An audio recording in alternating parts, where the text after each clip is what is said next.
Nakita niyo po ito, ang ganda. Oh. Ayun yung blueberry.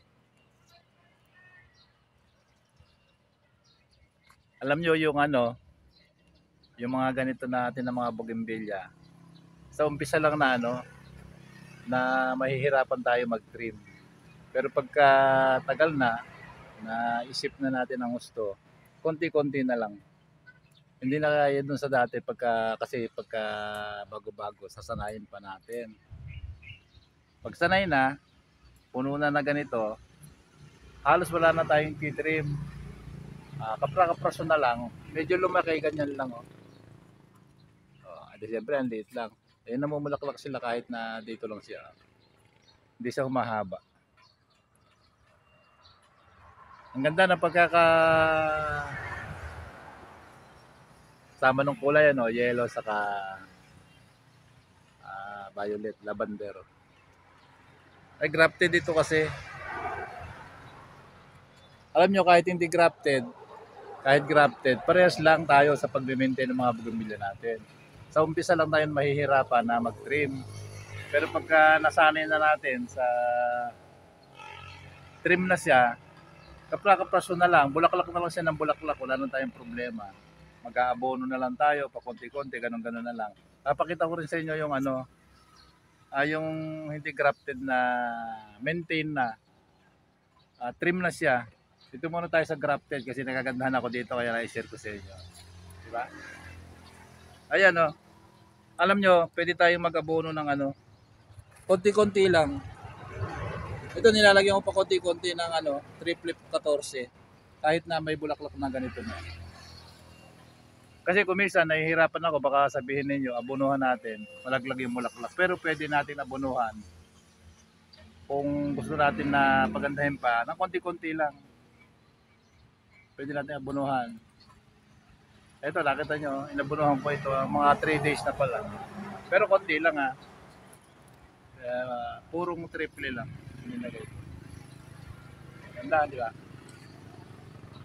I-share ko lang sa inyo ito kasi ito pag maintain na natin kung para mapanatili natin yung ganda. Pagka ganito trim na siya.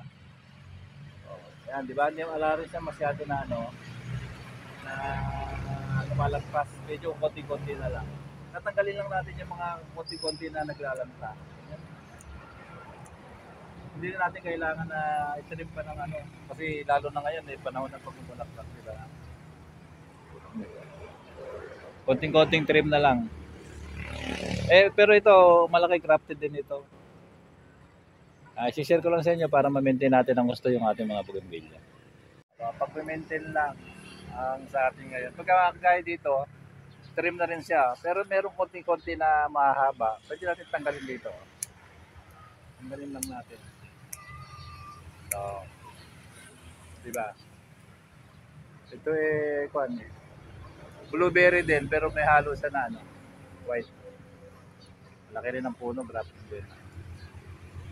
May lamang kasi sa blueberry na ito, napakasipag mamulaklak. Hindi humihinto. Ang laki ng puno, di ba?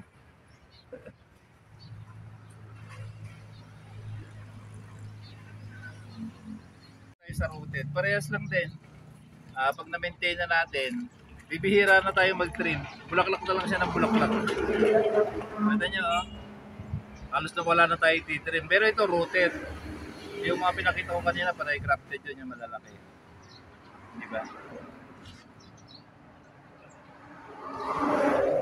Daming bulaklak. Kaya yun, wala na tayo titrim kasi kung na. Ayun, pag nag-uusbong lang na ano, pag trim na natin, maliliit na yung usbong niya, ganyan na lang. Oh. Ayan, oh, mulaklak na, oh. Diba? Maliliit ang usbong niya, pero lalaki ng bulaklak, ano. Kaya, puno-puno, oh. Ganyan lang pag-maintain natin sa mga bougainvillea natin. Talagang kailangan natin mag-trim. Sa umpisa, doon lang mahirap. Pero pag na-maintain na natin, ayun na, konti-konti na lang. Bulaklak na lang siya ng bulaklak. Kahit dito, maintain na. Kagaya dito, tingnan nyo, ang liit lang nito, ang ganda ng bulaklak ko. Wala nang lagpas, wala nang sumusobra. Diba? Kaya gusto ko lang i-share sa inyo, sa umpisa lang mahirap. Talaga. Kasi sa umpisa, iwa-hiwalay, di ba? Pero pag na-maintain na natin, ganito na siya magiging maganda. Kita nyo yung tatlo na to. Tonto ako dito eh. Ang dahon niya, liliit lang. Ayan oh. Pansin nyo ah, dorp na siya oh. Ganyan lang kaliliit yung dahon niya oh. Kasi nasiksik na siya, bonsai na siya. Pero ang bulaklak niya, hindi nagbabago. Ganyan, ang lalaki. Ang ganda ng bulaklak. Kahit sa maliliit, ganun din. Ito yung mga rooted ko na maliliit. Kailangan lang din natin triman para makita nyo, oh. Ang liit pa lang pero kumpol na yung bulaklak. Ito yung mga natriman, di ba? Kagaya dito, example ko sa inyo. Ito, naputulan dito.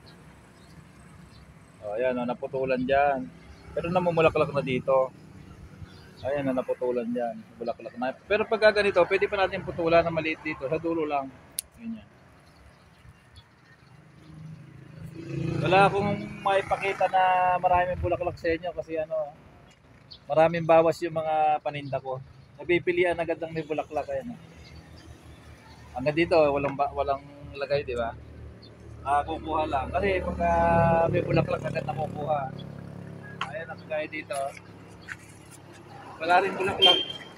Kasi nababawasan. Kasi pagka nakuha na may bulaklak, naayos namin. Ito natitira dito bawas. Pero marami pa ako doon na pagpalit dito, hindi ko pa lang napalitan. Pero ma-share ko sa inyo, kahit maliliit na ganito, maganda kung titriman na natin. Ito mga bagong trim natin na nila. Oh. Diba? Buo na yung bulaklak niya, hindi na yung iwa-iwalay. Oh. Hindi na natin kailangan gumamit ng stick. Ganda na siya.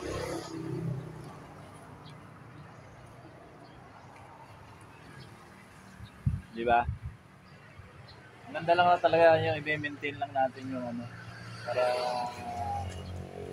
mapabulaklak natin ang kumpul. Malilito.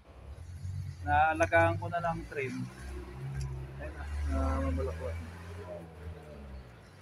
Medyo mga trim na yan, di ba? Okay, dito. Ito, kaganda na. Oh. Ganda na ng bulaklak. Natitrim ko siya agad. Okay, doon na.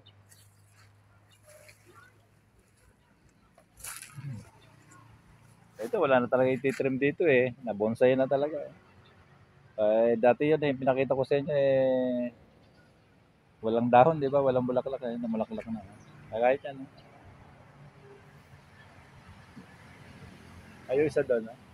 Trim na pero walang bulaklak. Baka malapit na. May tumutan dyan. Punong-puno.